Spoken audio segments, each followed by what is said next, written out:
Welcome to Classics You Slept Through's presentation of Wieland, or The Transformation, by Charles Brockden Brown, Chapters 6 through 9. Chapter 6. I now come to the mention of a person with whose name the most turbulent sensations are connected. It is with a shuddering reluctance that I enter on the province of describing him. Now it is that I begin to perceive the difficulty of the task which I have undertaken, but it would be weakness to shrink from it. My blood is congealed, and my fingers are palsied when I call up his image. Shame upon my cowardly and infirm heart. Hitherto I have proceeded with some degree of composure, but now I must pause. I mean not that dire remembrance shall subdue my courage or baffle my design, but this weakness cannot be immediately conquered. I must desist for a little while. I have taken a few turns in my chamber, and have gathered strength enough to proceed. Yet I have not projected a task beyond my power to execute. If thus, on the very threshold of the scene, my knees falter and I sink, how shall I support myself when I rush into the midst of horrors such as no heart has hitherto conceived, nor tongue related? I sicken and recoil at the prospect, and yet my irresolution is momentary. I have not formed this design upon slight grounds, and though I may at times pause and hesitate, I will not be finally diverted from it. And thou, O most fatal and potent of mankind, in what terms shall I describe thee? What words are adequate to the just delineation of thy character? How shall I detail the means which rendered the secrecy of thy purposes unfathomable? But I will not anticipate. Let me recover, if possible, a sober strain. Let me keep down the flood of passion that would render me precipitate or powerless. Let me stifle the agonies that are awakened by thy name. Let me, for a time, regard thee as a being of no terrible attributes. Let me tear myself from contemplation of the evils of which it is but too certain that thou wast the author, and limit my view to those harmless appearances which attended thy entrance on the stage. One sunny afternoon, I was standing in the door of my house, when I marked a person passing close to the edge of the bank that was in front.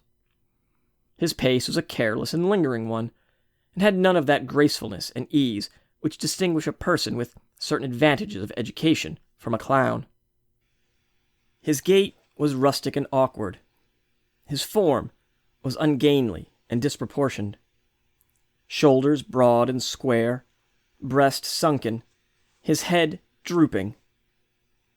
His body of uniform breadth, supported by long and lank legs, were the ingredients of his frame. His garb was not ill adapted to such a figure. A slouched hat, tarnished by the weather, a coat of thick gray cloth, cut and wrought, as it seemed, by a country tailor, blue worsted stockings, and shoes, fastened by thongs, and deeply discolored by dust, which brush had never disturbed, constituted his dress. There was nothing remarkable in these appearances. They were frequently to be met with on the road and in the harvest field. I cannot tell why I gazed upon them on this occasion with more than ordinary attention, unless it were that such figures were seldom seen by me, except on the road or field. This lawn was only traversed by men whose views were directed to the pleasures of the walk or the grandeur of the scenery. He passed slowly along, frequently pausing, as if to examine the prospect more deliberately, but never turning his eye towards the house, so as to allow me a view of his countenance. Presently he entered a copse at a small distance, and disappeared. My eye followed him while he remained in sight. If his image remained for any duration in my fancy after his departure, it was because no other object occurred sufficient to expel it. I continued in the same spot for half an hour, vaguely and by fits, contemplating the image of this wanderer, and drawing, from outward appearances, those inferences with respect to the intellectual history of this person which experience affords us. I reflected on the alliance which commonly subsists between ignorance and the practice of agriculture, and indulged myself in airy speculations as to the influence of progressive knowledge in dissolving this alliance and embodying the dreams of the poets. I asked why the plough and the hoe might not become the trade of every human being, and how this trade might be made conducive to, or at least consistent with, the acquisition of wisdom and eloquence. Weary with these reflections, I returned to the kitchen to perform some household office.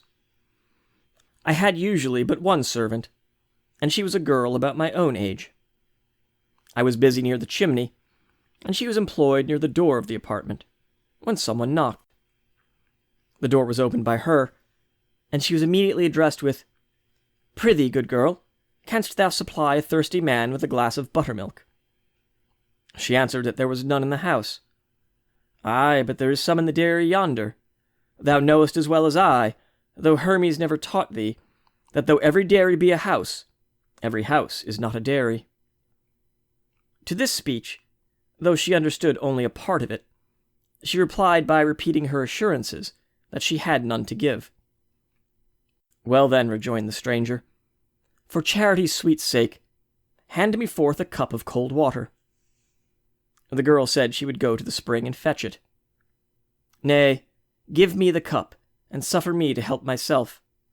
Neither manacled nor lame, I should merit burial in the maw of carrion crows, if I laid this task upon thee." She gave him the cup, and he turned to go to the spring. I listened to this dialogue in silence. The words uttered by the person without affected me as somewhat singular, but what chiefly rendered them remarkable was the tone that accompanied them. It was wholly new. My brother's voice and Pleyel's were musical and energetic. I had fondly imagined that, in this respect, they were surpassed by none. Now my mistake was detected. I cannot pretend to communicate the impression that was made upon me by these accents, or to depict the degree in which force and sweetness were blended in them.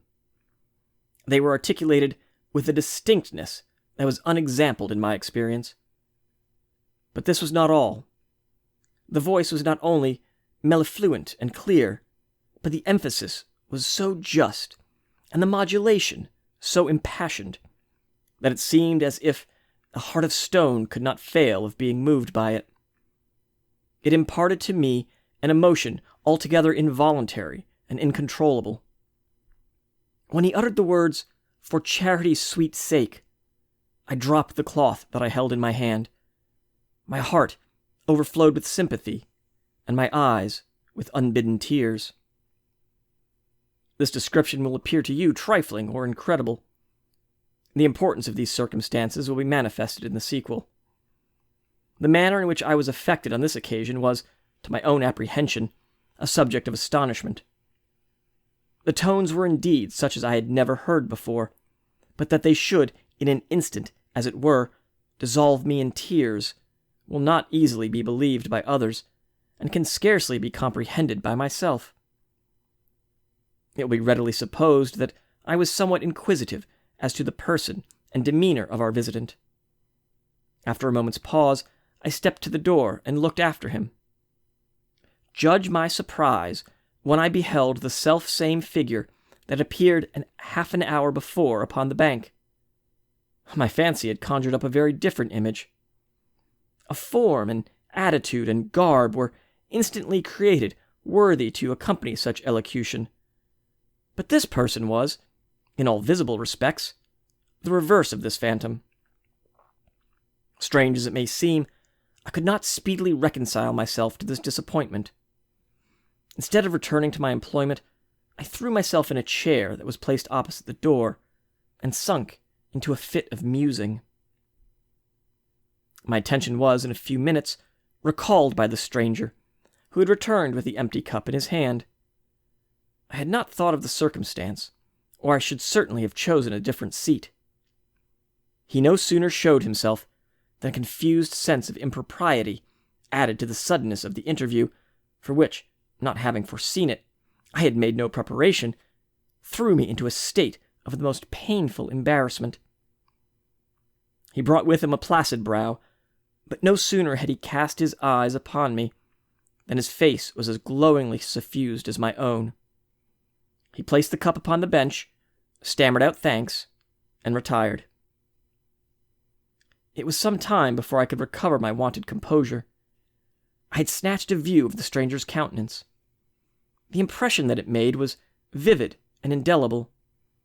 His cheeks were pallid and lank, his eyes sunken, his forehead overshadowed by coarse, straggling hairs, his teeth large and irregular, though sound and brilliantly white, and his chin discolored by a tetter.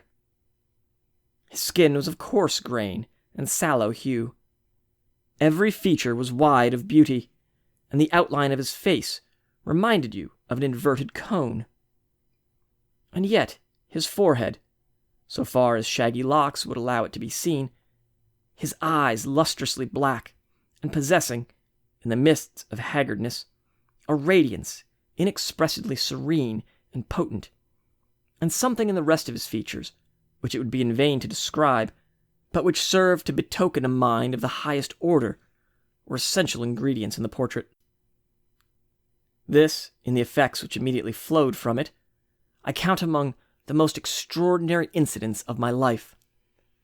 This face, seen for a moment, continued for hours to occupy my fancy, to the exclusion of almost every other image. I had purposed to spend the evening with my brother, but I could not resist the inclination of forming a sketch upon paper of this memorable visage. Whether my hand was aided by any peculiar inspiration, or I was deceived by my own fond conceptions, this portrait, though hastily executed, appeared unexceptionable to my own taste. I placed it at all distances, and in all lights. My eyes were riveted upon it. Half the night passed away in wakefulness and in contemplation of this picture. So flexible, and yet so stubborn, is the human mind. So obedient to impulses, the most transient and brief, and yet so unalterably observant of the direction which is given to it. How little did I then foresee the termination of that chain, of which this may be regarded as the first link. Next day arose in darkness and storm. Torrents of rain fell during the whole day, attended with incessant thunder, which reverberated in stunning echoes from the opposite declivity. The inclemency of the air would not allow me to walk out. I had, indeed, no inclination to leave my apartment. I betook myself to the contemplation of this portrait, whose attractions time had rather enhanced than diminished. I laid aside my usual occupations, and seating myself at a window, consumed the day in alternately looking out upon the storm and gazing at the picture which lay upon a table before me. You will perhaps deem this conduct somewhat singular, and ascribe it to certain peculiarities of temper. I am not aware of any such peculiarities. I can account for my devotion to this image no otherwise than by supposing that its properties were rare and prodigious. Perhaps you will suspect that such were the first inroads of a passion incident to every female heart, and which frequently gains a footing by means even more slight and more improbable than these. I shall not controvert the reasonableness of the suspicion, but leave you at liberty to draw from my narrative what conclusions you please. Night at length returned, and the storm ceased. The air was once more clear and calm, and bore an affecting contrast to that uproar of the elements by which it had been preceded. I spent the darksome hours, as I spent the day, contemplative and seated at the window. Why was my mind absorbed in thoughts, ominous and dreary? Why did my bosom heave with sighs, and my eyes overflow with tears? Was the tempest that had just passed a signal of the ruin which impended over me? My soul fondly dwelt upon the images of my brother and his children, yet they only increased the mournfulness of my contemplations. The smiles of the charming babes were as bland as formerly. The same dignity sat on the brow of their father, and yet I thought of them with anguish. Something whispered that the happiness we at present enjoyed was set on mutable foundations. Death must happen to all. Whether our felicity was to be subverted by it tomorrow, or whether it was ordained that we should lay down our heads full of years and honor, was a question that no human being could solve. At other times, these ideas seldom intruded. I either forbore to reflect upon the destiny that is reserved for all men, or the reflection was mixed up with images that disrobed it of terror. But now, the uncertainty of life occurred to me without any of its usual and alleviating accompaniments. I said to myself, we must die. Sooner or later, we must disappear forever from the face of the earth. Whatever be the links that hold us to life, they must be broken. This scene of existence is, in all its parts, calamitous. The greater number is oppressed with immediate evils, and those, the tide of whose fortunes is full, how small is their portion of enjoyment, since they know that it will terminate. For some time I indulged myself, without reluctance, in these gloomy thoughts, but at length the dejection which they produced became insupportably painful. I endeavored to dissipate it with music. I had all my grandfather's melody as well as poetry by rote. I now lighted by chance on a ballad, which commemorated the fate of a German cavalier who fell at the siege of Nice under Godfrey of Bouillon. My choice was unfortunate, for the scenes of violence and carnage which were here wildly but forcibly portrayed only suggested to my thoughts a new topic in the horrors of war. I sought refuge, but ineffectually, in sleep. My mind was thronged by vivid but confused images, and no effort that I made was sufficient to drive them away. In this situation, I heard the clock, which hung in the room, give the signal for 12. It was the same instrument which formerly hung in my father's chamber, and which, on account of being his workmanship, was regarded by every one of our family with veneration. It had fallen to me in the division of his property, and was placed in this asylum. The sound awakened a series of reflections respecting his death. I was not allowed to pursue them, for scarcely had the vibrations ceased, when my attention was attracted by a whisper, which, at first, appeared to proceed from lips that were laid close to my ear. No wonder that a circumstance like this startled me. In the first impulse of my terror, I uttered a slight scream, and shrunk to the opposite side of the bed. In a moment, however, I recovered from my trepidation. I was habitually indifferent to all the causes of fear by which the majority are afflicted. I entertained no apprehension of either ghosts or robbers. Our security had never been molested by either, and I made use of no means to prevent or counterwork their machinations. My tranquillity on this occasion was quickly retrieved. The whisper evidently proceeded from one who was posted at my bedside. The first idea that suggested itself was that it was uttered by the girl who lived with me as a servant. Perhaps somewhat had alarmed her, or she was sick and had come to request my assistance. By whispering in my ear, she intended to rouse without alarming me. Full of this persuasion, I called, "Judith," said I, "is it you?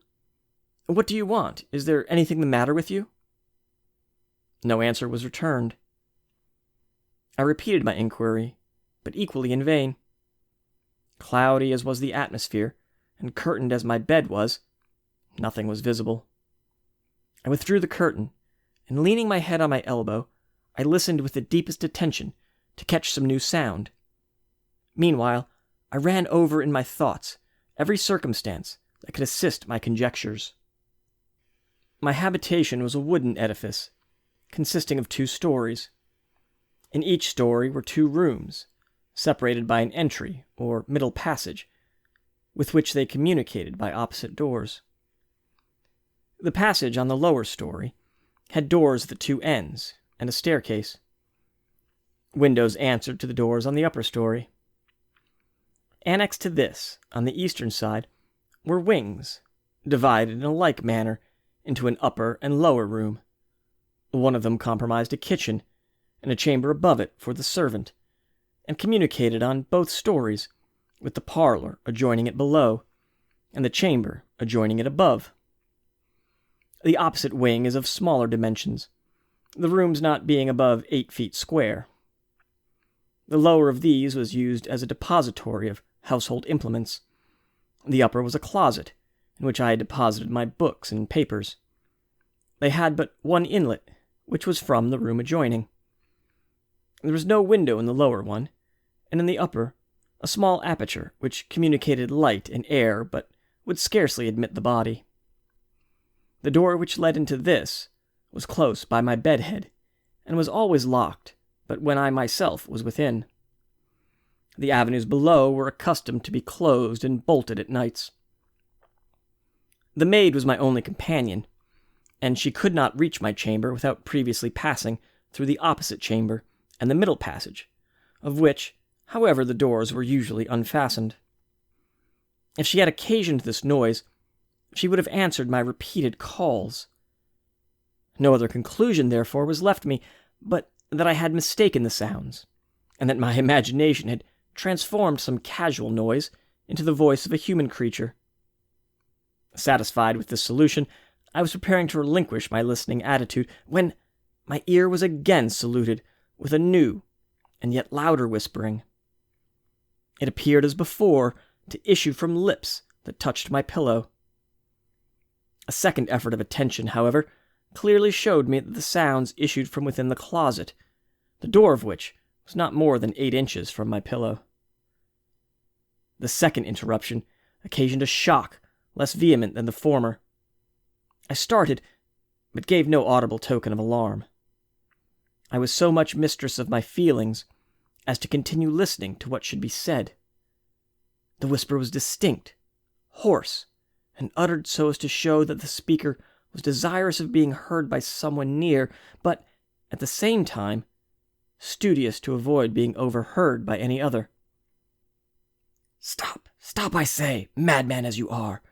There are better means than that. Curse upon your rashness. There's no need to shoot." Such were the words uttered in a tone of eagerness and anger within so small a distance of my pillow. What construction could I put upon them? My heart began to palpitate with dread of some unknown danger. Presently, another voice, but equally near me, was heard whispering in answer. "Why not? I will draw a trigger in this business, but perdition be my lot if I do more." To this, the first voice returned, in a tone which rage had heightened in a small degree above a whisper. "Coward, stand aside and see me do it. I will grasp her throat. I will do her business in an instant. She shall not have time so much as to groan." What wonder that I was petrified by sounds so dreadful. Murderers lurked in my closet. They were planning the means of my destruction. One resolved to shoot, and the other menaced suffocation. Their means being chosen, they would forthwith break the door. Flight instantly suggested itself as most eligible in circumstances so perilous. I deliberated not a moment, but fear adding wings to my speed, I leapt out of bed, and scantily robed as I was, rushed out of the chamber, downstairs, and into the open air. I can hardly recollect the process of turning keys and withdrawing bolts. My terrors urged me forward with an almost mechanical impulse. I stopped not till I reached my brother's door. I had not gained the threshold when, exhausted by the violence of my emotions and by my speed, I sunk down in a fit. How long I remained in this situation I know not. When I recovered, I found myself stretched on a bed, surrounded by my sister and her female servants. I was astonished at the scene before me, but gradually recovered the recollection of what had happened. I answered their importunate inquiries as well as I was able. My brother and Pleyel, whom the storm of the preceding day chanced to detain here, informing themselves of every particular, proceeded with lights and weapons to my deserted habitation. They entered my chamber and closet, and found everything in its proper place and customary order. The door of the closet was locked, and appeared not to have been opened in my absence. They went to Judith's apartment. They found her asleep and in safety. Pleyel's caution induced him to forbear alarming the girl, and finding her wholly ignorant of what had passed, they directed her to return to her chamber. They then fastened the doors and returned. My friends were disposed to regard this transaction as a dream. That persons should be actually immured in this closet, to which, in the circumstances of the time, access from without or within was apparently impossible, they could not seriously believe. That any human being had intended murder, unless it were to cover a scheme of pillage, was incredible. But that no such design had been formed was evident from the security in which the furniture of the house and the closet remained. I revolved every incident and expression that had occurred. My senses assured me of the truth of them, and yet their abruptness and improbability made me, in my turn, somewhat incredulous. The adventure had made a deep impression on my fancy, and it was not till after a week's abode at my brother's that I resolved to resume the possession of my own dwelling. There was another circumstance that enhanced the mysteriousness of this event. After my recovery, it was obvious to inquire by what means the attention of the family had been drawn to my situation. I had fallen before I had reached the threshold, or was able to give any signal. My brother related that, while this was transacting in my chamber, he himself was awake, in consequence of some slight indisposition, and lay, according to his custom, musing on some favorite topic. Suddenly the silence, which was remarkably profound, was broken by a voice of most piercing shrillness that seemed to be uttered by one in the hall below his chamber. "Awake! Arise!" it exclaimed. "Hasten to succor one that is dying at your door!" The summons was effectual. There was no one in the house who was not roused by it. Pleyel was the first to obey, and my brother overtook him before he reached the hall. What was the general astonishment when your friend was discovered stretched upon the grass before the door, pale, ghastly, and with every mark of death! This was the third instance of a voice exerted for the benefit of this little community. The agent was no less inscrutable in this than in the former case. When I ruminated upon these events, my soul was suspended in wonder and awe. Was I really deceived in imagining that I heard the closet conversation? I was no longer at liberty to question the reality of those accents which had formerly recalled my brother from the hill, which had imparted tidings of the death of the German lady to Pleyel, and which had lately summoned them to my assistance. But how was I to regard this midnight conversation? Hoarse and manlike voices, conferring on the means of death, so near my bed, and at such an hour? How had my ancient security vanished? That dwelling, which had hitherto been an inviolate asylum, was now beset with danger to my life. That solitude, formerly so dear to me, could no longer be endured. Pleyel, who had consented to reside with us during the months of spring, lodged in the vacant chamber in order to quiet my alarms. He treated my fears with ridicule, and in a short time very slight traces of them remained. But as it was wholly indifferent to him whether his nights were passed at my house or at my brother's, this arrangement gave general satisfaction. Chapter 7. I will not enumerate the various inquiries and conjectures which these incidents occasioned. After all of our efforts, we came no nearer to dispelling the mist in which they were involved, and time, instead of facilitating a solution, only accumulated our doubts. In the midst of thoughts excited by these events, I was not unmindful of my interview with the stranger. I related the particulars, and showed the portrait to my friends. Pleyel recollected to have met with a figure resembling my description in the city, but neither his face or garb made the same impression upon him that it made upon me. It was a hint to rally me upon my prepossessions, and to amuse us with 1,000 ludicrous anecdotes which he had collected in his travels. He made no scruple to charge me with being in love, and threatened to inform the swain, when he met him, of his good fortune. Pleyel's temper made him susceptible of no durable impressions. His conversation was occasionally visited by gleams of his ancient vivacity, but though his impetuosity was sometimes inconvenient, there was nothing to dread from his malice. I had no fear that my character or dignity would suffer in his hands, and was not heartily displeased when he declared his intention of profiting by his first meeting with the stranger to introduce him to our acquaintance. Some weeks after this, I had spent a toilsome day, and as the sun declined, found myself disposed to seek relief in a walk. The river bank is, at this part of it, and for some considerable space upward, so rugged and steep as not to be easily descended. In a recess of this declivity, near the southern verge of my little demesne, was placed a slight building, with seats and lattices. From a crevice of the rock, to which this edifice was attached, there burst forth a stream of the purest water, which, leaping from ledge to ledge for the space of 60 feet, produced a freshness in the air, and a murmur, the most delicious and soothing imaginable. These, added to the odors of the cedars which embowered it, and of the honeysuckle which clustered among the lattices, rendered this my favorite retreat in summer. On this occasion I repaired hither. My spirits drooped through the fatigue of long attention, and I threw myself upon a bench in a state, both mentally and personally, of the utmost supineness. The lulling sounds of the waterfall, the fragrance and the dusk combined to becalm my spirits, and in a short time to sink me into sleep. Either the uneasiness of my posture or some slight indisposition molested my repose with dreams of no cheerful hue. After various incoherences had taken their turn to occupy my fancy, I, at length, imagined myself walking, in the evening twilight, to my brother's habitation. A pit, methought, had been dug in the path I had taken, of which I was not aware.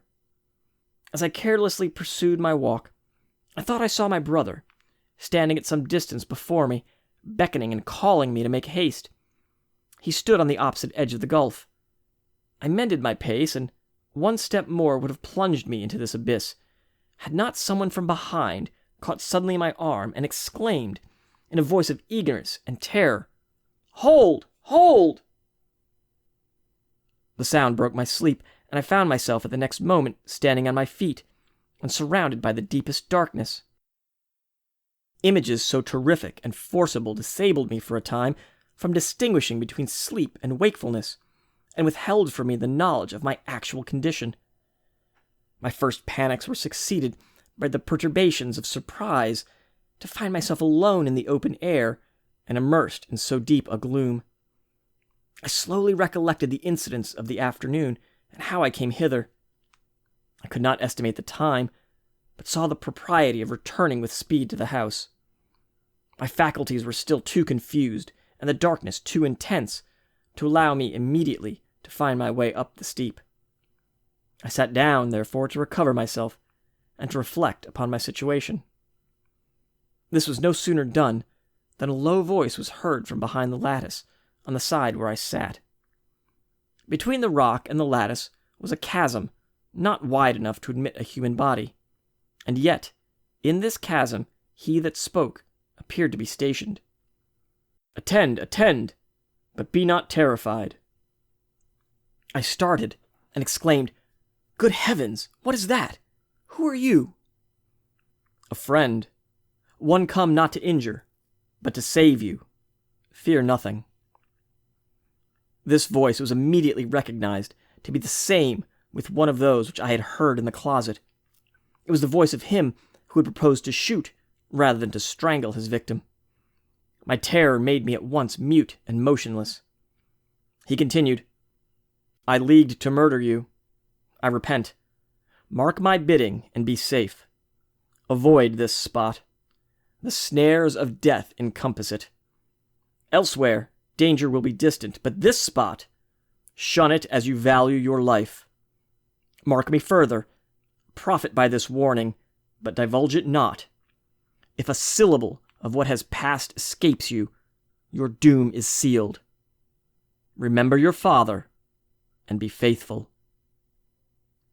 Here the accents ceased, and left me overwhelmed with dismay.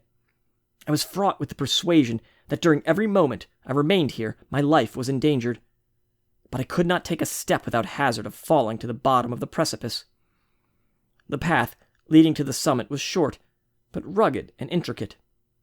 Even starlight was excluded by the umbrage, and not the faintest gleam was afforded to guide my steps. What should I do?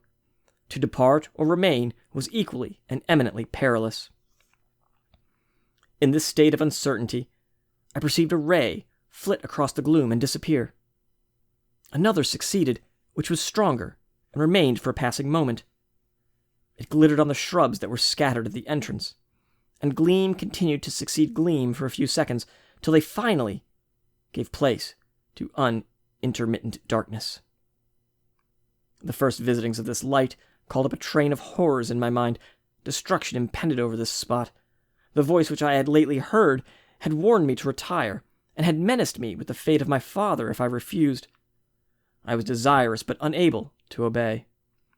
These gleams were such as precluded by the stroke by which he fell. The hour, perhaps it was the same. I shuddered as if I had beheld, suspended over me, the exterminating sword. Presently, a new and stronger illumination burst through the lattice on the right hand, and a voice from the edge of the precipice above called out my name. It was Pleyel. Joyfully I did recognize his accents, but such was the tumult of my thoughts that I had not the power to answer him till he had frequently repeated his summons. I hurried at length from the fatal spot, and directed by the lantern which he bore, ascended the hill. Pale and breathless, it was with difficulty I could support myself. He anxiously inquired into the cause of my affright, and the motive of my unusual absence. He had returned from my brother's at a late hour, and was informed by Judith that I had walked out before sunset, and had not yet returned. This intelligence was somewhat alarming. He waited some time, but my absence continuing, had set out in search of me. He had explored the neighborhood with the utmost care, but receiving no tidings of me, he was preparing to acquaint my brother with this circumstance, when he recollected the summer-house on the bank, and conceived it possible that some accident had detained me there. He again inquired into the cause of this detention, and of that confusion and dismay which my looks testified. I told him that I had strolled hither in the afternoon, that sleep had overtaken me as I sat, and that I had awakened a few minutes before his arrival. I could tell him no more. In the present impetuosity of my thoughts, I was almost dubious whether the pit into which my brother had endeavored to entice me, and the voice that had talked through the lattice, were not parts of the same dream. I remembered likewise the charge of secrecy, and the penalty denounced if I should rashly divulge what I had heard. For these reasons, I was silent on that subject, and shutting myself in my chamber, delivered myself up to contemplation. What I have related will, no doubt, appear to you a fable. You will believe that calamity has subverted my reason, and that I am amusing you with the chimeras of my brain, instead of facts that have really happened. I shall not be surprised or offended if these be your suspicions. I know not, indeed, how you can deny them admission. For if to me, the immediate witness, they were fertile of perplexity and doubt, how must they affect another, to whom they are recommended only by my testimony? It was only by subsequent events that I was fully and incontestably assured of the veracity of my senses. Meanwhile, what was I to think? I had been assured that a design had been formed against my life. The ruffians had leagued to murder me. Whom had I offended? Who was there with whom I had ever maintained intercourse, who was capable of harboring such atrocious purposes? My temper was the reverse of cruel and imperious. My heart was touched with sympathy for the children of misfortune. But this sympathy was not a barren sentiment. My purse, scanty as it was ever open, and my hands ever active to relieve distress. Many were the wretches whom my personal exertions had extricated from want and disease, and who rewarded me with their gratitude. There was no face which lowered at my approach, and no lips which uttered imprecations in my hearing. On the contrary, there was none over whose fate I had exerted any influence, or to whom I was known by reputation, who did not greet me with smiles, and dismiss me with proofs of veneration. Yet did not my senses assure me that a plot was laid against my life? I am not destitute of courage. I have shown myself deliberative and calm in the midst of peril. I have hazarded my own life for the preservation of another, but now I was confused and panic-struck. I have not lived so as to fear death, yet to perish by an unseen and secret stroke, to be mangled by the knife of an assassin, was a thought at which I shuddered. What had I done to deserve to be made a victim of malignant passions? But soft, was I not assured that my life was safe in all places but one? And why was the treason limited to take effect in this spot? I was everywhere equally defenseless. My house and chamber were at all times accessible. Danger still impended over me. The bloody purpose was still entertained, but the hand that was to execute it was powerless in all places but one. Here I had remained for the last 4 or 5 hours without the means of resistance or defense, yet I had not been attacked.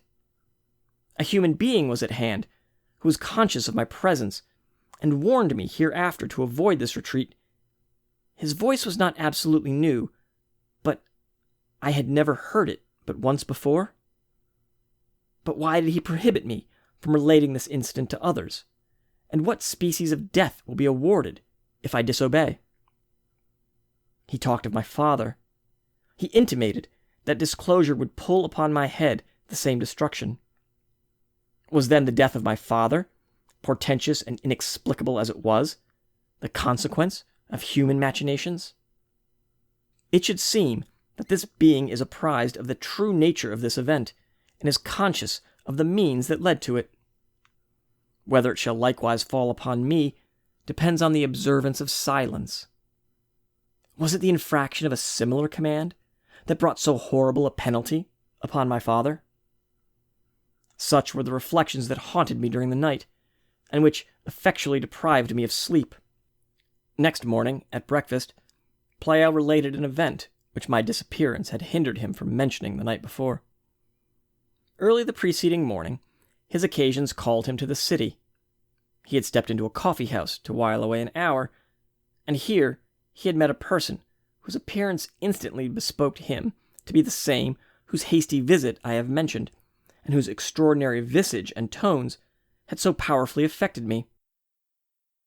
On an attentive survey, however, he proved likewise to be one with whom my friend had had some intercourse in Europe.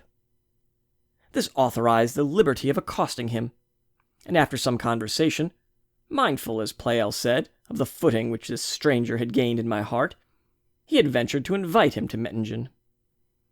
The invitation had been cheerfully accepted, and a visit promised on the afternoon of the next day. This information excited no sober emotions in my breast. I was, of course, eager to be informed as to the circumstances of their ancient intercourse. When and where had they met? What knew he of the life and character of this man? In answer to my inquiries, he informed me that 3 years before he was a traveler in Spain. He had made an excursion from Valencia to Morviedro, with a view to inspect the remains of Roman magnificence scattered in the environs of that town. While traversing the site of the theatre of old Saguntum, he lighted upon this man, seated on a stone, and deeply engaged in perusing the work of the Deacon Marty. A short conversation ensued, which proved the stranger to be English. They returned to Valencia together. His garb, aspect, and deportment were wholly Spanish. A residence of 3 years in the country, indefatigable attention to the language, and a studious conformity with the customs of the people, had made him indistinguishable from a native when he chose to assume that character. Pleyel found him to be connected, on the footing of friendship and respect, with many eminent merchants in that city. He had embraced the Catholic religion, and adopted a Spanish name instead of his own, which was Carwin, and devoted himself to the literature and religion of his new country. He pursued no profession, but subsisted on remittances from England. While Pleyel remained in Valencia, Carwin betrayed no aversion to intercourse, and the former found no small attractions in the society of this new acquaintance. On general topics, he was highly intelligent and communicative. He had visited every corner of Spain, and could furnish the most accurate details respecting its ancient and present state. On topics of religion and of his own history, previous to his transformation into a Spaniard, he was invariably silent.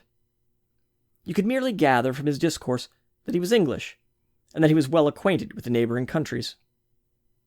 His character excited considerable curiosity in this observer. It was not easy to reconcile his conversion to the Romish faith with those proofs of knowledge and capacity that were exhibited by him on different occasions. A suspicion was, sometimes, admitted that his belief was counterfeited for some political purpose. The most careful observation, however, produced no discovery. His manners were, at all times, harmless and inartificial, and his habits those of a lover of contemplation and seclusion. He appeared to have contracted an affection for Pleyel, who was not slow to return it. My friend, after a month's residence in this city, returned into France, and since that period had heard nothing concerning Carwin until his appearance at Mettingen. On this occasion, Carwin had received Pleyel's greeting with a certain distance and solemnity to which the latter had not been accustomed. He had waived noticing the inquiries of Pleyel respecting his desertion of Spain, in which he had formerly declared that it was his purpose to spend his life. He had assiduously diverted the attention of the latter to indifferent topics, but was still, on every theme, as eloquent and judicious as formerly. Why he had assumed the garb of a rustic, Pleyel was unable to conjecture. Perhaps it might be poverty.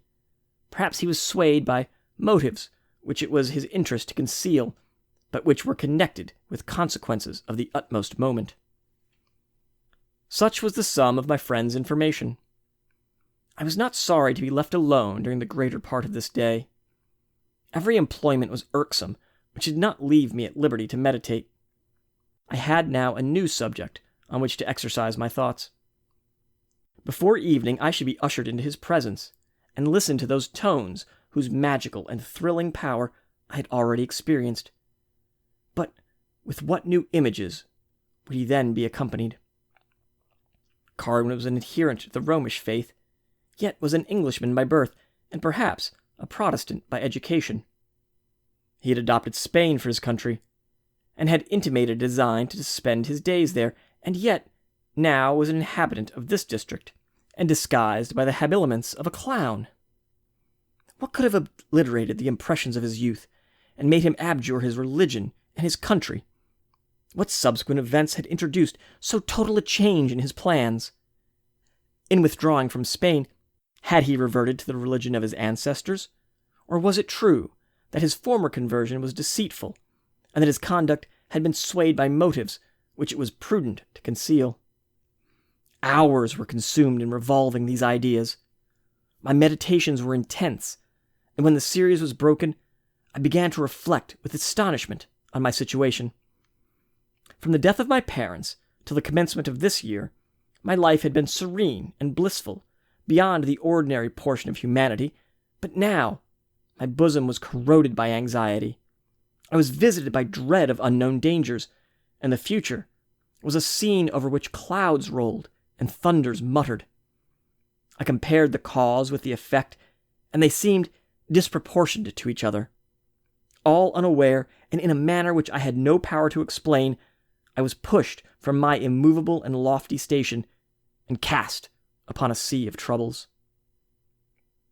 I determined to be my brother's visitant on this evening, yet my resolves were not unattended with wavering and reluctance. Pleyel's insinuations that I was in love affected in no degree my belief, yet the consciousness that this was the opinion of one who would, probably, be present at our introduction to each other, would excite all that confusion which the passion itself is apt to produce. This would confirm him in his error, and call forth new railleries. His mirth, when exerted upon this topic, was the source of the bitterest vexation. Had he been aware of its influence upon my happiness, his temper would not have allowed him to persist, but this influence it was my chief endeavor to conceal.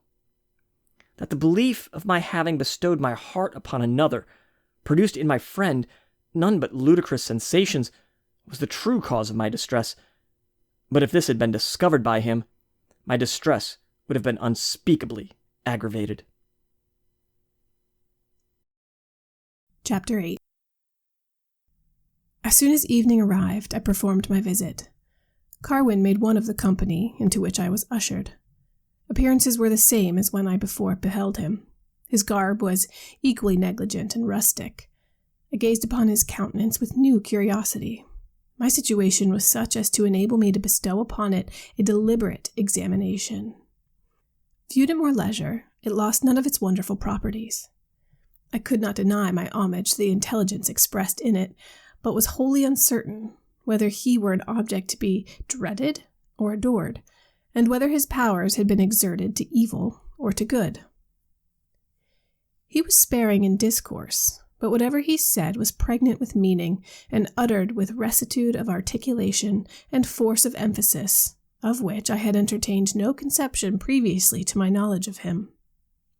Notwithstanding the uncouthness of his garb, his manners were not unpolished. All topics were handled by him with skill, and without pedantry or affectation. He uttered no sentiment calculated to produce a disadvantageous impression.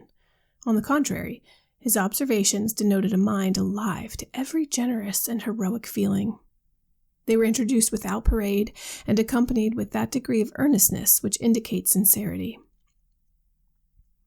He parted from us not till late, refusing an invitation to spend the night here, but readily consented to repeat his visit. His visits were frequently repeated. Each day introduced to us a more intimate acquaintance with his sentiments, but left us wholly in the dark concerning that which we were most inquisitive. He studiously avoided all mention of his past or present situation. Even the place of his abode in the city he concealed from us. Our sphere, in this respect, being somewhat limited, and the intellectual endowments of this man being indisputably great, his deportment was more diligently marked and copiously commented on by us than you, perhaps, will think the circumstances warranted. Not a gesture or glance or accent that was not, in our private assemblies, discussed and inference deduced from it. It may well be thought that he modeled his behavior by an uncommon standard, when with all our opportunities and accuracy of observation, we were able, for a long time, to gather no satisfactory information. He afforded us no ground on which to build even a plausible conjecture. There is a degree of familiarity which takes place between constant associates that justifies the negligence of many rules of which, in an earlier period of their intercourse, politeness requires the exact observance. Inquiries into our condition are allowable when they are prompted by a disinterested concern for our welfare, and this solicitude is not only pardonable, but may be justly demanded from those who choose us for their companions. This state of things was more slow to arrive on this occasion than on most others, on account of the gravity and loftiness of this man's behavior. Pleyel, however, began at length to employ regular means for this end. He occasionally alluded to the circumstances in which they had formerly met, and remarked the incongruousness between the religion and habits of a Spaniard with those of a native of Britain. He expressed his astonishment at meeting our guest in this corner of the globe, especially as, when they parted in Spain, he was taught to believe that Carwin should never leave that country. He insinuated that a change so great must have been prompted by motives of a singular and momentous kind. No answer, or an answer wide of the purpose, was generally made to these insinuations. Britons and Spaniards, he said, are votaries of the same deity, and square their faith by the same precepts. Their ideas are drawn from the same fountains of literature, and they speak dialects of the same tongue. Their government and laws have more resemblances than differences. They were formerly provinces of the same civil and, till lately, of the same religious empire. As to the motives which induce men to change the place of their abode, these must unavoidably be fleeting and mutable. If not bound to one spot by conjugal or parental ties, or by the nature of that employment to which we are indebted for subsistence, the inducements to change are far more numerous and powerful than the opposite inducements. He spoke as if desirous of showing that he was not aware of the tendency of Pleyel's remarks, yet certain tokens were apparent that proved him by no means wanting in penetration. These tokens were to be read in his countenance, and not in his words. When anything was said, indicating curiosity in us, the gloom of his countenance was deepened. His eyes sunk to the ground, and his wonted air was not resumed without visible struggle. Hence, it was obvious to infer that some incidents of his life were reflected on by him with regret, and that since these incidents were carefully concealed, and even that regret which flowed from them laboriously stifled, they had not been merely disastrous. The secrecy that was observed appeared not designed to provoke or baffle the inquisitive, but was prompted by the shame or by the prudence of guilt. These ideas, which were adopted by Pleyel and my brother, as well as myself, hindered us from employing more direct means for accomplishing our wishes. Questions might have been put in such terms that no room should be left for the pretense of misapprehension, and if modesty merely had been the obstacle, such questions would not have been wanting.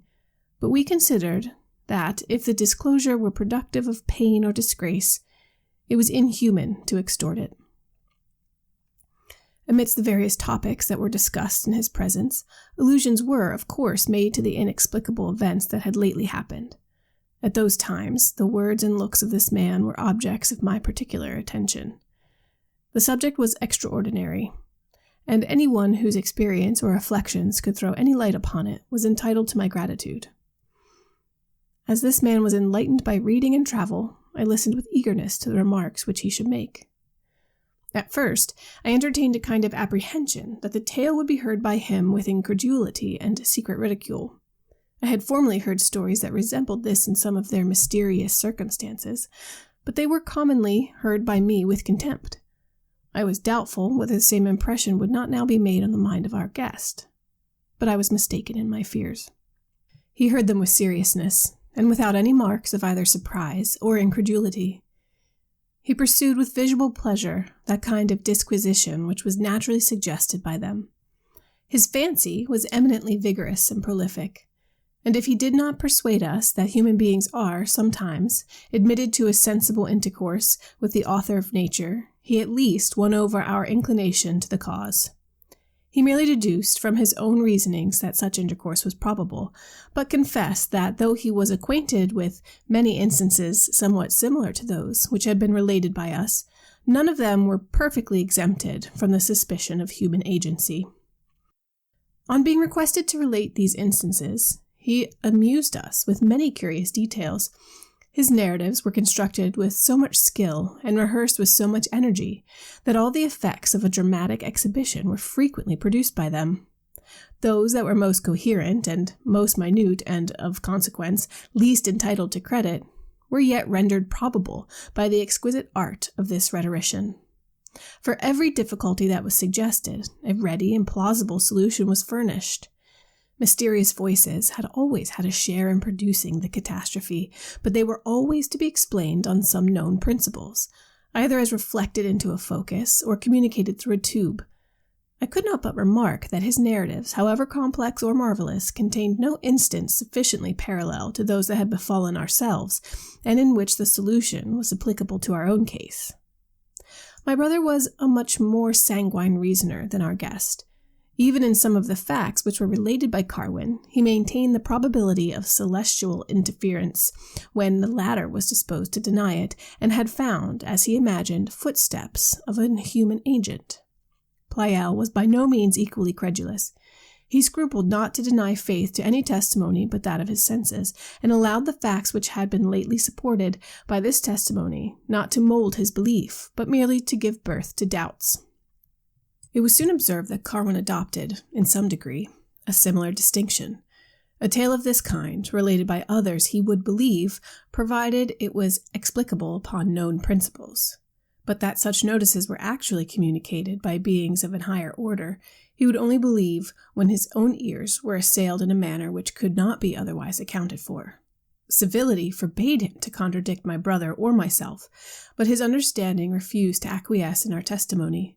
Besides, he was disposed to question whether the voices heard in the temple at the foot of the hill and in my closet were not really uttered by human organs. On this supposition, he was desired to explain how the effect was produced. He answered that the power of mimicry was very common. Catherine's voice might easily be imitated by one at the foot of the hill, who would find no difficulty in eluding, by flight, the search of Wieland. The tidings of the death of the Saxon lady were uttered by one near at hand, who overheard the conversation, who conjectured her death, and whose conjecture happened to accord with the truth. That the voice appeared to come from the ceiling was to be considered an illusion of the fancy. The cry for help, heard in the hall on the night of my adventure, was to be ascribed to a human creature who actually stood in the hall when he uttered it. It was of no moment, he said, that we could not explain by what motives he that made the signal was led hither. How imperfectly acquainted were we with the condition and designs of the beings that surrounded us. The city was near at hand, and thousands might there exist whose powers and purposes might easily explain whatever was mysterious in this transaction. As to the closet dialogue, he was obliged to adopt one of two suppositions, and affirm either that it was fashioned in my own fancy or that it actually took place between two persons in the closet. Such was Carwin's mode of explaining these appearances. It is such, perhaps, as would commend itself as most plausible to the most sagacious mind, but it was insufficient to impart conviction to us. As to the reason that was meditated against me, it was doubtless just to conclude that it was either real or imaginary, but that it was real was attested by the mysterious warning in the summer-house, the secret of which I had hitherto locked up in my own breast. A month passed away in this kind of intercourse. As to Carwin, our ignorance was in no degree enlightened respecting his genuine character and views. Appearances were uniform. No man possessed a larger store of knowledge or a greater degree of skill in the communication of it to others. Hence he was regarded as an inestimable addition to our society. Considering the distance of my brother's house from the city, he was frequently prevailed upon to pass the night where he spent the evening. 2 days seldom elapsed without a visit from him, hence he was regarded as a kind of inmate of the house. He entered and departed without ceremony. When he arrived, he received an unaffected welcome, and when he chose to retire, no importunities were used to induce him to remain. The temple was the principal scene of our social enjoyments, yet the felicity that we tasted when assembled in this asylum was but the gleam of a former sunshine. Carwin never parted with this gravity. The inscrutableness of his character and the uncertainty whether his fellowship tended to good or to evil were seldom absent from our minds. This circumstance powerfully contributed to sadden us. My heart was the seat of growing disquietudes. This change in one who had formerly been characterized by all the exuberances of soul could not fail to be remarked by my friends. My brother was always a pattern of solemnity. My sister was clay molded by the circumstances in which she happened to be placed. There was but one whose deportment remains to be described as being of importance to our happiness. Had Pleyel likewise dismissed his vivacity? He was as whimsical and jestful as ever, but he was not happy. The truth, in this respect, was of too much importance to me not to make of me a vigilant observer. His mirth was easily perceived to be the fruit of exertion. When his thoughts wandered from the company, an air of dissatisfaction and impatience stole across his features. Even the punctuality and frequency of his visits were somewhat lessened. It may be supposed that my own uneasiness was heightened by these tokens. But, strange as it may seem, I found in the present state of my mind no relief but in the persuasion that Pleyel was unhappy. That unhappiness, indeed, depended for its value in my eyes on the cause that produced it. It did not arise from the death of the Saxon lady.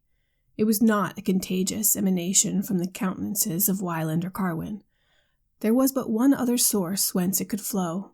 A nameless ecstasy thrilled through my frame when any new proof occurred that the ambiguousness of my behavior was the cause. Chapter 9. My brother had received a new book from Germany. It was a tragedy, and the first attempt of a Saxon poet, of whom my brother had been taught to entertain the highest expectations. The exploits of Ziska, the Bohemian hero, were woven into a dramatic series and connection.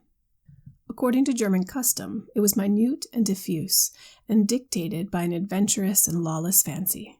It was a chain of audacious acts and unheard-of disasters. The moated fortress and the thicket, the ambush and the battle, the conflict of headlong passions, were portrayed in wild numbers with terrific energy. An afternoon was set apart to rehearse this performance. The language was familiar to all of us but Carwin, whose company, therefore, was tacitly dispensed with. The morning previous to this intended rehearsal I spent at home. My mind was occupied with reflections relative to my own situation. The sentiment which lived with chief energy in my heart was connected with the image of Pleyel. In the midst of my anguish, I had not been destitute of consolation. His late deportment had given spring to my hopes. Was not the hour at hand which should render me the happiest of human creatures? He suspected that I looked with favorable eyes upon Carwin. Hence arose disquietudes which he struggled in vain to conceal. He loved me, but was hopeless in that love and would be compensated. Is it not time, said I, to rectify this error? But by what means is this to be effected? It can only be done by a change of deportment in me. But how must I demean myself for this purpose? I must not speak. Neither eyes nor lips must impart the information. He must not be assured that my heart is his, previous to the tender of his own, but he must be convinced that it has not been given to another. He must be supplied with space whereon to build a doubt as to the true state of my affections. He must be prompted to avow himself. The line of delicate propriety. How hard it is not to fall short and not to overlap it. This afternoon we shall meet at the temple. We shall not separate till late. It will be his province to accompany me home. The airy expanse is without a speck. This breeze is unusually steadfast, and its promise of a bland and cloudless evening may be trusted. The moon will rise at 11, and at that hour we shall wind along this bank. Possibly that hour may decide my fate. If suitable encouragement be given, Pleyel will reveal his soul to me, and I, ere I reach this threshold, will be made the happiest of beings. And is this good to be mine? Add wings to thy speed, sweet evening, and thou moon, I charge thee, shroud thy beams at the moment when my Pleyel whispers love. I would not for the world that the burning blushes and the mounting raptures of that moment should be visible. But what encouragement is wanting? I must be regardful of insurmountable limits.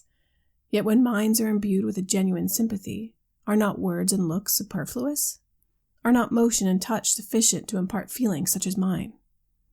Has he not eyed me at moments when the pressure of his hand has thrown me into tumults?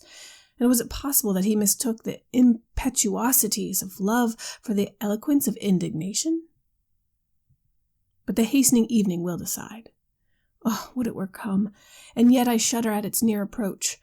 An interview that must thus terminate is surely to be wished for by me, and yet it is not without its terrors. Would to heaven it were come and gone. I feel no reluctance, my friends, to be thus explicit. Time was when these emotions would be hidden with immeasurable solicitude from every human eye. Alas, these airy and fleeting impulses of shame are gone. My scruples were preposterous and criminal. They are bred in all hearts by a perverse and vicious education, and they would still have maintained their place in my heart had not my portion been set in misery. My errors have taught me thus much wisdom, that those sentiments which we ought not to disclose, it is criminal to harbor. It was proposed to begin the rehearsal at 4 o'clock. I counted the minutes as they passed. Their flight was at once too rapid and too slow. My sensations were of an excruciating kind.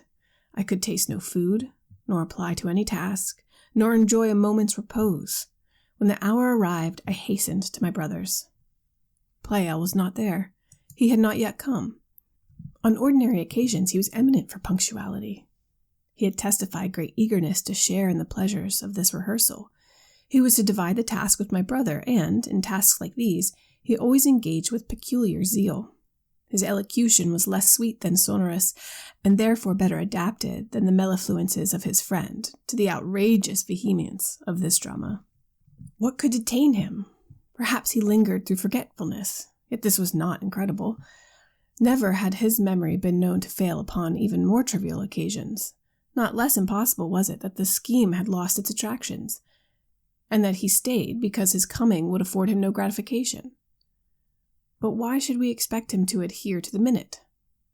A half-hour elapsed, but Pleyel was still at a distance. Perhaps he had misunderstood the hour which had been proposed. Perhaps he had conceived that tomorrow, and not today, had been selected for this purpose. But no. A review of preceding circumstances demonstrated that such misapprehension was impossible, for he had himself proposed this day and this hour. This day his attention would not be otherwise occupied, but tomorrow an indispensable engagement was foreseen, by which all his time would be engrossed.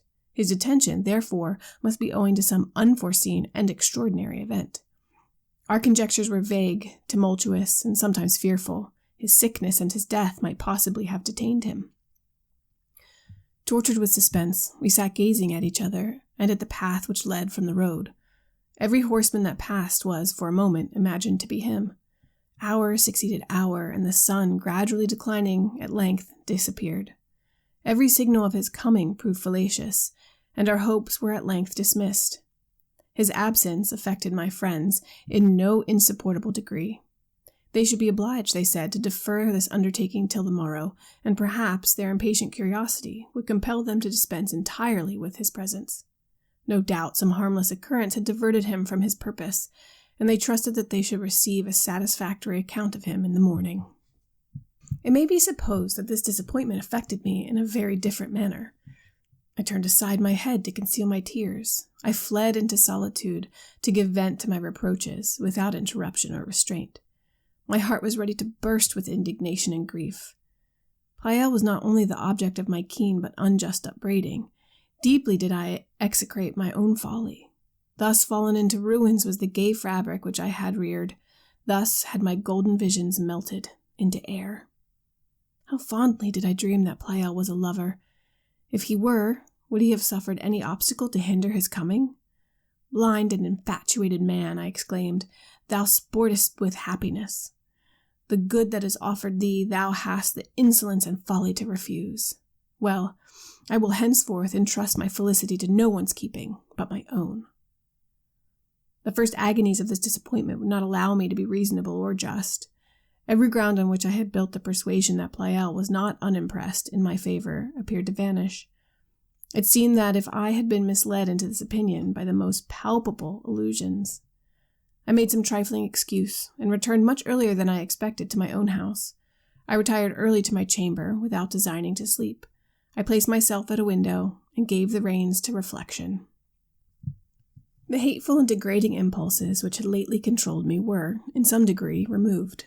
New dejection succeeded, but was now produced by contemplating my late behavior. Surely that passion is worthy to be abhorred which obscures our understanding, and urges us to the commission of injustice. What right had I to expect his attendance? Had I not demeaned myself like one indifferent to his happiness, as having bestowed my regards upon another?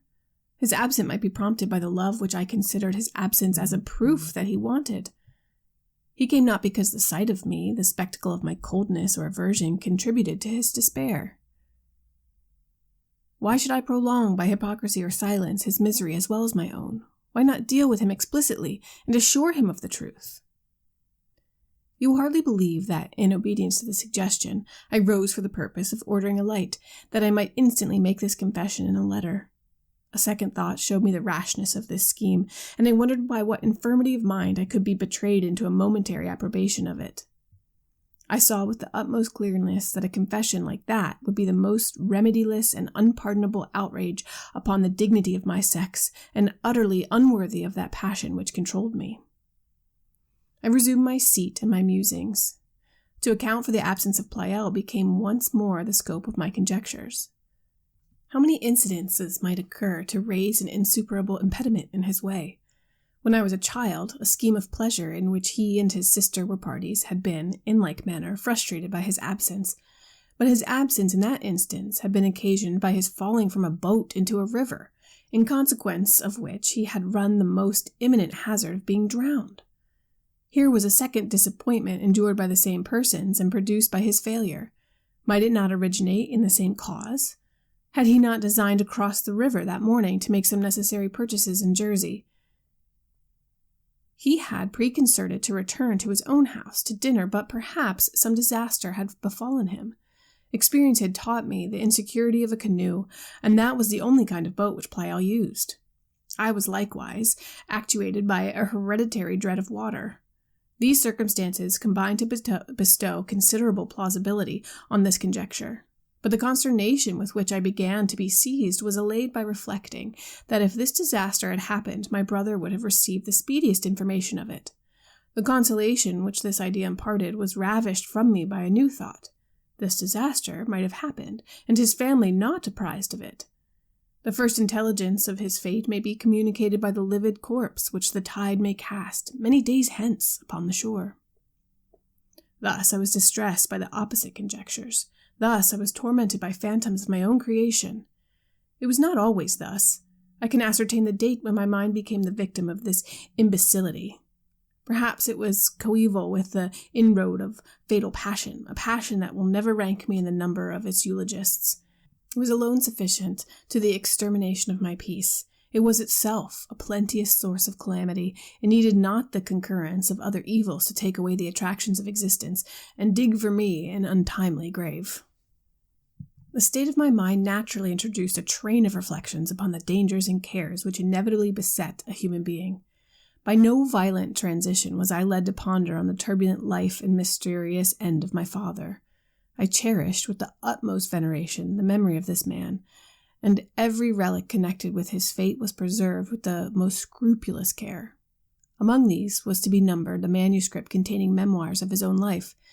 The narrative was by no means recommended by its eloquence, but neither did all its value flow from my relationship to the author. Its style had an unaffected and picturesque simplicity. The great variety and circumstantial display of the incidences, together with their intrinsic importance, as descriptive of human manners and passions, made it the most useful book in my collection. It was late, but being sensible of no inclination to sleep, I resolved to betake myself to the perusal of it. To do this, it was requisite to procure a light. The girl had long since retired to her chamber. It was therefore proper to wait upon myself. A lamp and the means of lighting it were only to be found in the kitchen. Thither I resolved forthwith to repair, but the light was of use merely to enable me to read the book. I knew the shelf and the spot where it stood.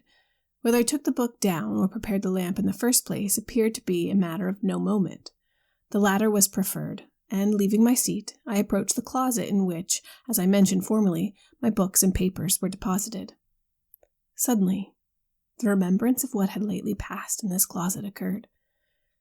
Whether midnight was approaching or had passed, I knew not. I was, as then, alone and defenseless. The wind was in that direction in which, aided by the death-like repose of nature, it brought to me the murmur of the waterfall. This was mingled with that solemn and enchanting sound which a breeze produces among the leaves of pines. The words of that mysterious dialogue, their fearful import, and the wild access to which I was transported by my terrors filled my imagination anew. My steps faltered, and I stood a moment to recover myself. I prevailed upon, at length, to move towards the closet. I touched the lock, but my fingers were powerless. I was visited afresh by unconquerable apprehensions. A sort of belief darted into my mind that some being was concealed within whose purposes were evil. I began to contend with those fears when it occurred to me that I might, without impropriety, go for a lamp previously to opening the closet. I receded a few steps, but before I reached my chamber door my thoughts took a new direction. Motion seemed to produce a mechanical influence upon me. I was ashamed of my weakness. Besides, what aid could be afforded me by a lamp? My fears had pictured to themselves no precise object. It would be difficult to depict, in words, the ingredients and hues of that phantom which haunted me. A hand invisible, of preternatural strength, lifted by human passions, and selecting of my life for its aim, were parts of this terrific image. All places were alike accessible to this foe, or if his empire were restricted by local bounds, those bounds were utterly inscrutable by me. But had I not been told by someone in a league with this enemy that every place but the recesses in the bank was exempt from danger? I returned to the closet, and once more put my hand upon the lock. Oh, may my ears lose their sensibility ere they began to be assailed by a shriek so terrible. Not merely my understanding was subdued by the sound. It acted on my nerves like an edge of steel. It appeared to cut asunder the fibers of my brain and rack every joint with agony. The cry, loud and piercing as it was nevertheless human. No articulation was ever more distinct.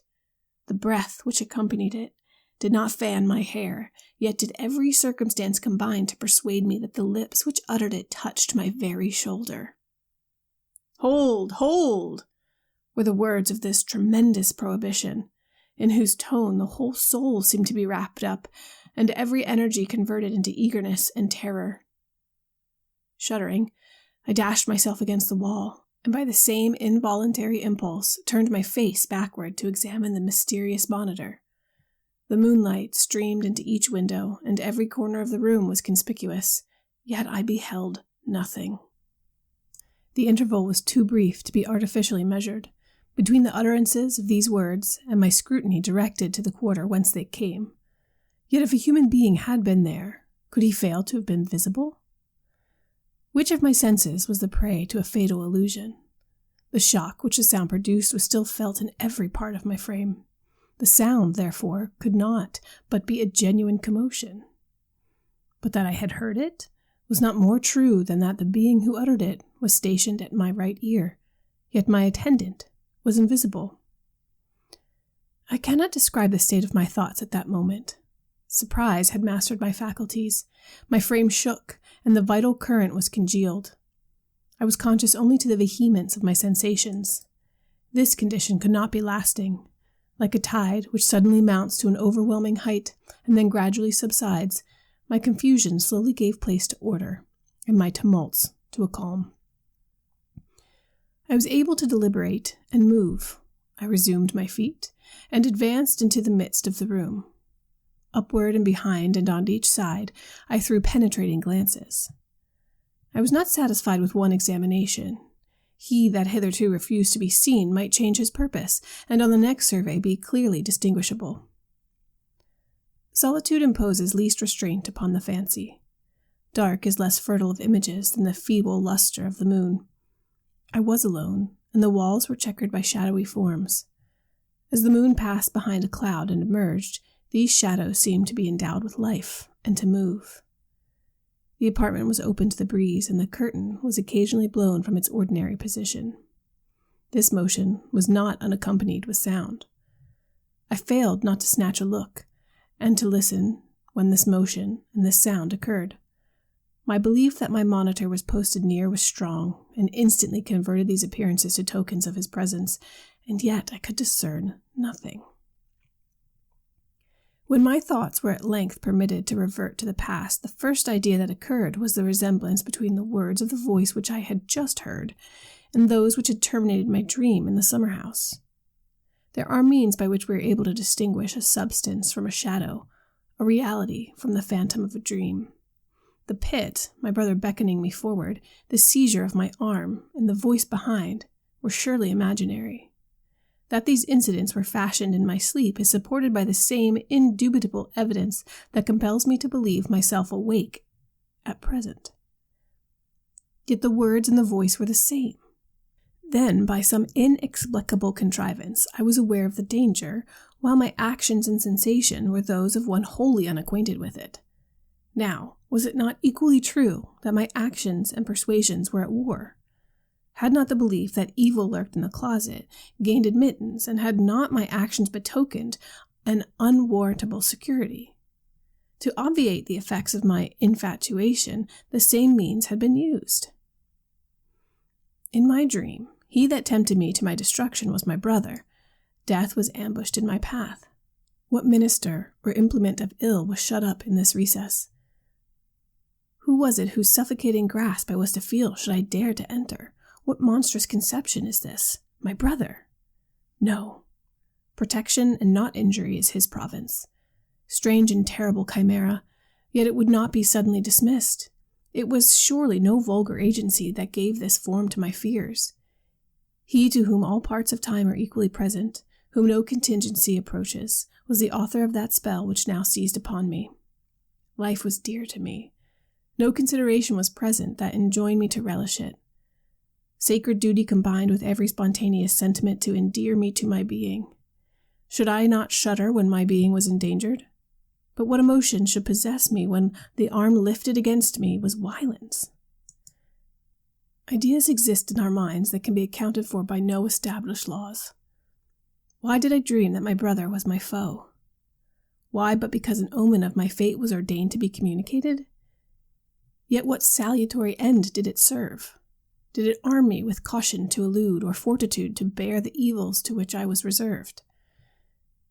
My present thoughts were, no doubt, indebted for their hue to the similitude existing between these incidents and those of my dream. Surely it was frenzy that dictated my deed. That a ruffian was hidden in the closet was an idea, the genuine tendency of which was to urge me to flight. Such had been the effect formerly produced. Had my mind been simply occupied with this thought at present, no doubt the same impulse would have been experienced. But now it was my brother, whom I was irresistibly persuaded to regard as the contriver of that ill of which I had been forewarned. This persuasion did not extenuate my fears or my danger. Why then did I again approach the closet and withdraw the bolt? My resolution was instantly conceived and executed without faltering. The door was formed of light materials. The lock, of simple structure, easily forewent its hold.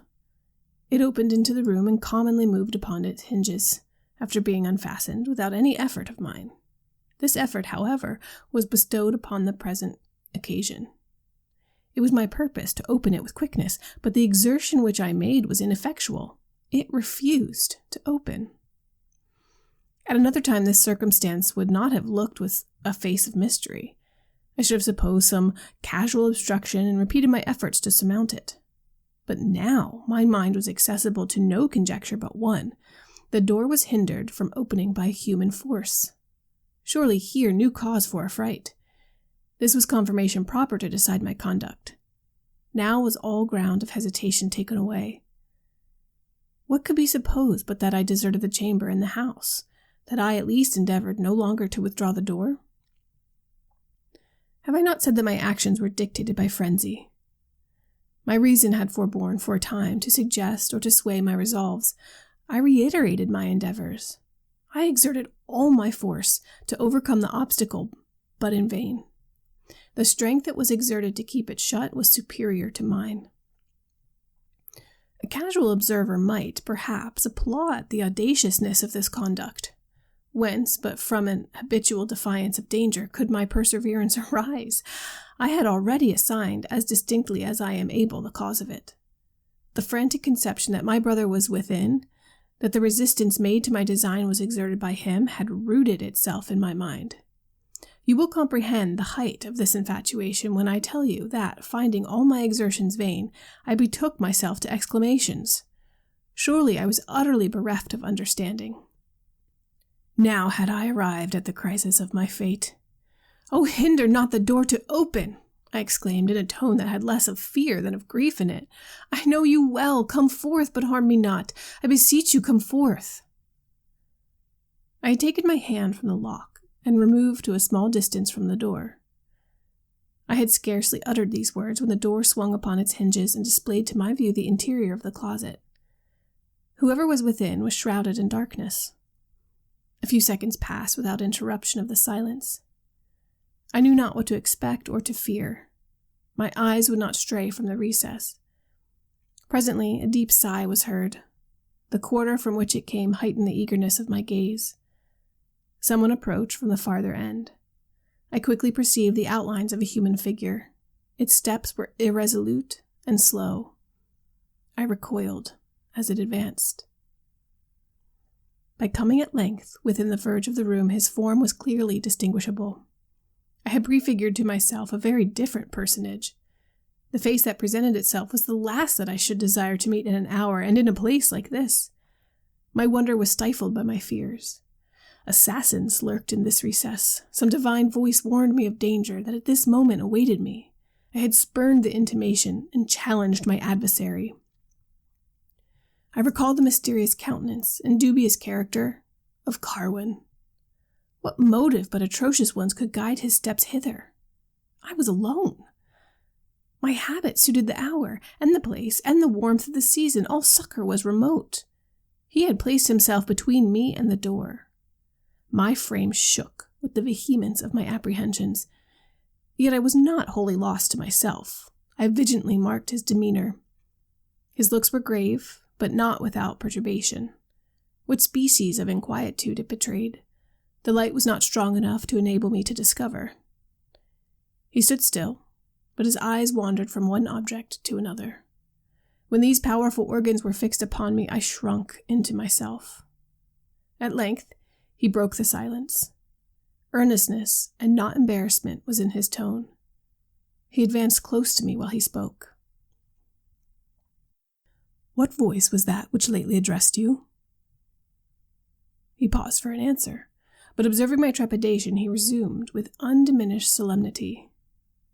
"Be not terrified. Whoever he was, he has done you an important service. I need not ask you if it were the voice of a companion. That sound was beyond the compass of human organs. The knowledge that enabled him to tell you who was in the closet was obtained by incomprehensible means. You knew that Carwin was there. Were you not apprised of his intents? The same power could impart the one as well as the other, yet knowing these, you persisted. Audacious girl! But perhaps you confided in his guardianship. Your confidence was just. With succor like this at hand, you may safely defy me.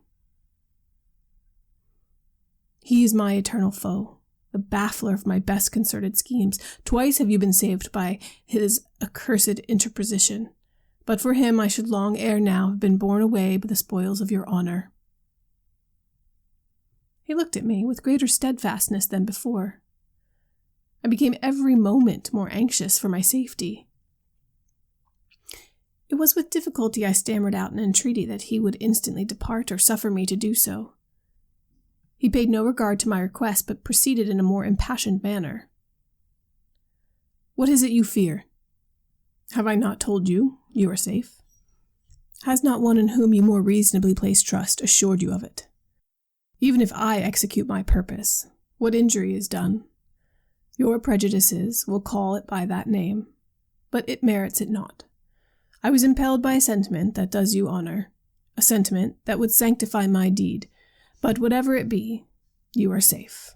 Be this chimera still worshipped, I will do nothing to pollute it." There he stopped. The accents and gestures of this man left me drained of all courage. Surely, on no other occasion should I have been thus pusillanimous. My state regarded as a hopeless one. I was wholly at the mercy of this being. Whichever way I turned my eyes, I saw no avenue by which I might escape. The resources of my personal strength, my ingenuity, and my eloquence I estimated at nothing. The divine virtue and the force of truth I had been accustomed to celebrate, and had frequently vaunted of the conquests which I should make with their assistance. I used to suppose that certain evils could never befall a being in possession of a sound mind, that true virtue supplies us with energy which vice can never resist, that it was always in our power to obstruct by his own death the designs of an enemy who aimed at less than our life. How was it that a sentiment like despair had now invaded me, and that I trusted to the protection of chance or to the pity of my persecutor? His words imparted some notion of the injury which he had meditated. He talked of obstacles that had risen in his way. He had relinquished his design. These sources supplied me with slender consolation. There was no security but in his absence. When I looked at myself, when I reflected on the hour and the place, I was overpowered by horror and dejection. He was silent, museful, and inattentive to my situation, yet made no motion to depart. I was silent in my turn. What could I say? I was confident that reason in this contest would be impotent. I must owe my safety to his own suggestions. Whatever purpose brought him hither, he had changed it. Why then did he remain? His resolutions might fluctuate, and the pause of a few minutes restore him to his first resolutions. Yet was not this the man whom we had treated with unwearied kindness, whose society was endeared to us by his intellectual elevation and accomplishments, who had 1,000 times expatiated on the usefulness and beauty of virtue? Why should such a one be dreaded? If I could have forgotten the circumstances in which our interview had taken place, I might have treated his words as jests. Presently, he resumed. "Fear me not. The space that severs us is small, and all visible succor is distant. You believe yourself completely in my power. that you stand upon the brink of ruin. Such are your groundless fears. I cannot lift a finger to hurt you. Easier would be to stop the moon in her course than to injure you. The power that protects you would crumble my sinews, and reduce me to a heap of ashes in a moment, if I were to harbor a thought hostile to your safety. Thus are appearances at length solved. Little did I expect that they originated hence. What a portion is assigned to you. Scanned by the eyes of this intelligence, your path will be without pits to swallow or snares to entangle you. Environed by the arms of this protection, all artifices will be frustrated and all malice repelled. Here succeeded a new pause. I was still observant of every gesture and look. The tranquil solemnity that had lately possessed his countenance gave way to a new expression. All now was trepidation and anxiety. I must be gone, he said in a faltering accent. Why do I linger here? I will not ask your forgiveness. I see that your terrors are invincible. Your pardon will be extorted by fear and not dictated by compassion. I must fly from you forever. He that could plot against your honor must expect from you and your friends persecution and death. I must doom myself to endless exile.